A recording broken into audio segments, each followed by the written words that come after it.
everyone! Again, welcome na naman dito sa aking YouTube channel. Again, this is Yana. And today's video, loan up pa rin yung pag-uusapan natin mga beshi. Kasi kita nyo naman sa aking outfit, talagang Paskong Pasko na mga besh. At marami talaga yung pagkakagastusan natin ngayong Pasko. At siguro ang iba sa inyo, o marami talaga sa ating mga Pinoy ang naghahanap ng pwedeng mautangan para lang may panghanda ngayong Pasko. At siguro yung mga iba ay kinoconsider yung iba't ibang mga loan app na utangan. Pero sana bago kayo manghiram ay mapanood nyo yung mga reviews ko sa iba't ibang mga loan app para malaman nyo kung ano nga ba yung mga pwedeng mautangan na maganda, na hindi na mamahiya, yung mga loan app na pwedeng mautangan na mas mahaba yung payment terms at mas malaki yung pwede nating mahiram. Pero bago ang lahat, if declined sa bank and other loan apps, pwede niyong subukan yung ibang options.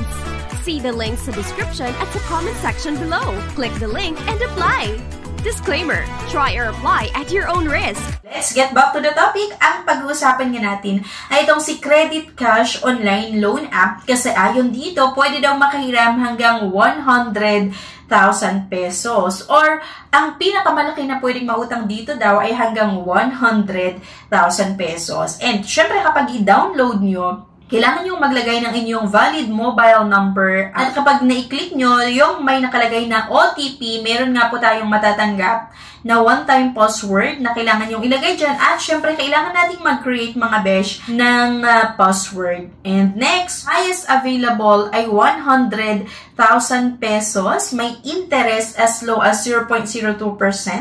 At meron nga daw loan terms as long as 90 days or more than 90 days. And click lang natin mga beshi yung complete my profile. Pero bago yon, kung makikita niyo sa baba, merong nakalagay na Republic of the Philippines or Securities and Exchange Commission, company name. So, registered nga daw sila sa Securities and Exchange Commission. Pero minsan kasi, sabi ko mas ibang vlog natin na kahit naman nakaregister itong iba't ibang mga loan app or loan shark sa SEC or Securities and Exchange Commission, minsan kasi talaga hindi sila sumusunod doon sa interest, yung mga processing fees or service fees, yung late payment fees. Okay? Medyo malaki talaga yung pinapatong ng iba't ibang mga loan app or loan shark. So, kapag i-click nyo nga mga besh, yung complete my profile, kailangan nyo na namang sagutan syempre yung mga basic information. Kung saan kayo nakatira, yung email address nyo, at dito hinihingi pa yung link ng Facebook account nyo. Sa unang-una pa lang, parang ayaw ko na mag-apply. Kasi bakit nila hinihingi yung link ng aking Facebook account? And next step mga besh, kailangan yung ilagay nga yung complete address nyo. At meron pang nakalagay na upload payslip picture. Okay? Kailangan nyo daw i-upload yung payslip nyo. At ang sumunod dito ay yung contact info. Kapag nalagay nyo yung personal references nyo, dito na nga tayo sa ID info na kung saan kailangan nyo mag-upload ng isang valid ID. Tinatanggap nila ay UMI, driver's license, yung passport, PhilHealth, PRC, National ID, at yung SSS ID. At syempre, kailangan yung sagutan itong last name, first name, suffix, and middle name. ID number din, kailangan yung ilagay, syempre, at date of birth. Next dito ay yung withdrawal method. Kung saan yung gustong matanggap yung proceeds or loan proceeds, halimbawa na aprubahan ng inyong loan application, merong dalawa, pwede sa e-wallets or pwedeng online bank. Pero syempre, ang pinakamabilis nga talaga na lagi kong pinipili kapag gumagawa ako ng reviews ay si GCash. Ilagay lang natin yung ating account number at eto na nga, highest available ay 100,000 pesos. I-click mo lang yung may nakalagay dyan na I want to apply. At eto na nga, ano sa tingin nyo? Malaki ba talaga yung pwedeng mautang? Sana mapanood nyo yung buong video na ito at magpatalastas muna tayo saglit. Let's watch this. No time to apply for a bank personal cash loan? Yana's here to help you. I assist pre-qualified clients with basic monthly income at least 25,000 per month. Hassle-free at walang fee. Lahat ng process sa bank gagawin. 2 to 5 banking days lang approval. Loan up to 2 million. Email amawanyana@gmail.com or message my FB page, Yana Insta Review. Note, qualifications may vary subject to the bank's terms and policies.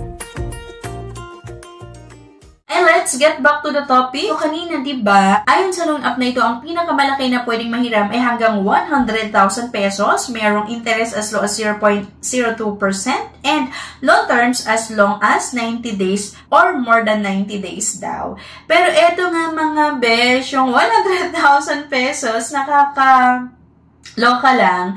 Kasi nga, 500 pesos lang yung inaprubahan sa first loan ko. And kung makikita nyo dito, number 1, schedule repayment, due date ay sa November 27.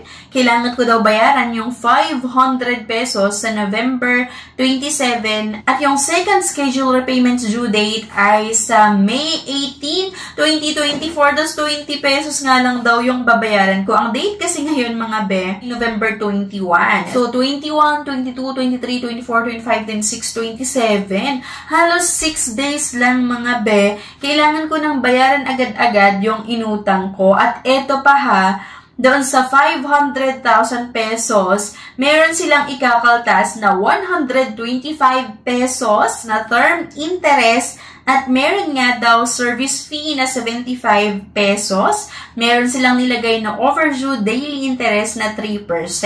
Okay? So, kapag i-add natin mga besh, yung 125 pesos na interest, then yung 75 pesos na service fee, bali ang matatanggap mo lang ay 300 pesos kasi nasa 200 pesos na rin itong ikakaltas nila. At sabi ko nga, kapag naikaltas nila yung interest and fee, yung interest at service fee, yung matitira nga, ayon yung matatanggap mo na kung saan 300 pesos lang. Diba? So, nakakaloka. 500 nga lang yung inaprubahan, 300 pesos lang din yung matatanggap mo kasi nga 200 pesos yung kinaltas. Natutuwa ba kayo sa pautangan na ito? Nagustuhan nyo ba? Okay ba sa inyo yung ganitong pautangan online? Para sa akin kasi hindi ko siya nire-recommend sa inyo dahil nga po sa mataas yung interest at yung service fee niya. Okay? So, nasa sa inyo pa rin kung gusto nyo manghiram sa ganitong loan app ha, pagkatapos nyo mapanood yung video natin. Okay? So, anyway mga beshi, thank you for watching.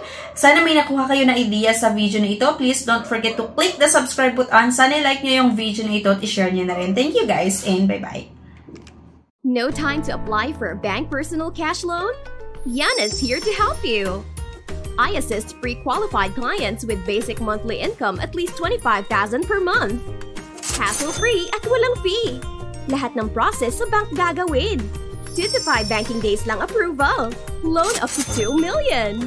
Email amawanyana@gmail.com or message my FB page, Yana Insta Review.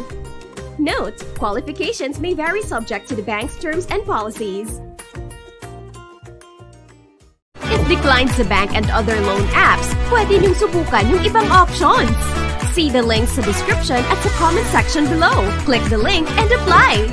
Disclaimer, try or apply at your own risk.